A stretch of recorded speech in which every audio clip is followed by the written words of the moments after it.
Anies bikin ngakak, padahal sama. Rusun jadi rumah lapis, baru normal jadi masa transisi.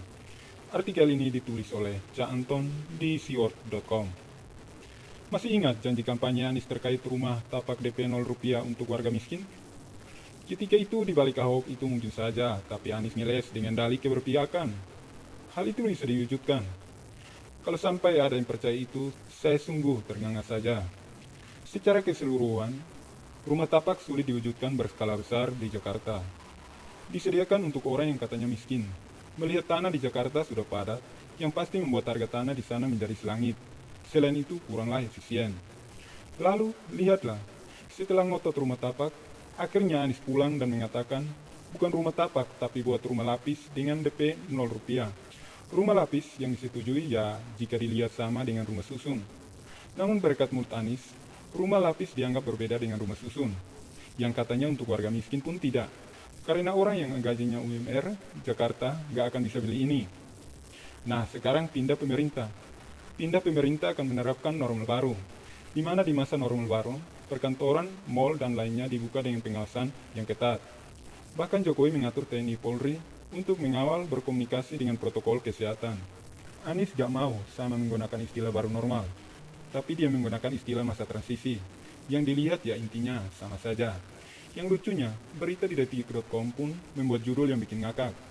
Judul tersebut, keputusan Anies tentang PSBB, DKI selamatkan rupiah hari ini. Berita tersebut dilansir kemarin, hari Kamis, tanggal 4 Juni. Setelah saya membaca isinya, ternyata yang menghasilkan rupiah menguat karena Anies menerapkan masa transisi yang notabene sama dengan new normal yang diperintahkan oleh pemerintah.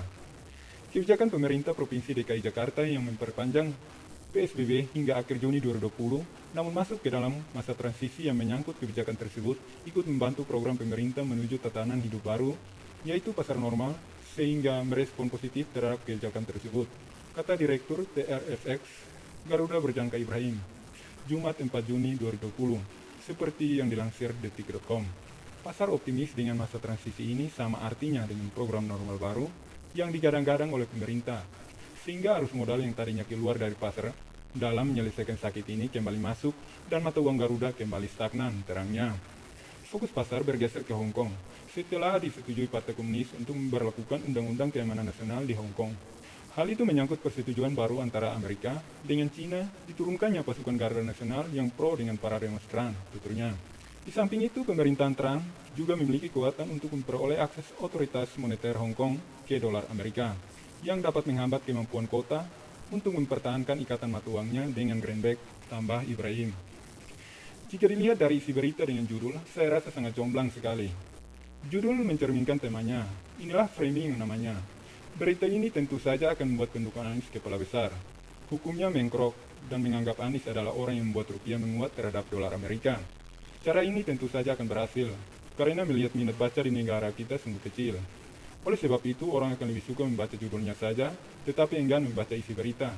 Jika kita melihat dari isi berita, selain masa transisi yang dilakukan Pemprov DKI, itu sama dengan arahan pemerintah pusat terkait baru normal.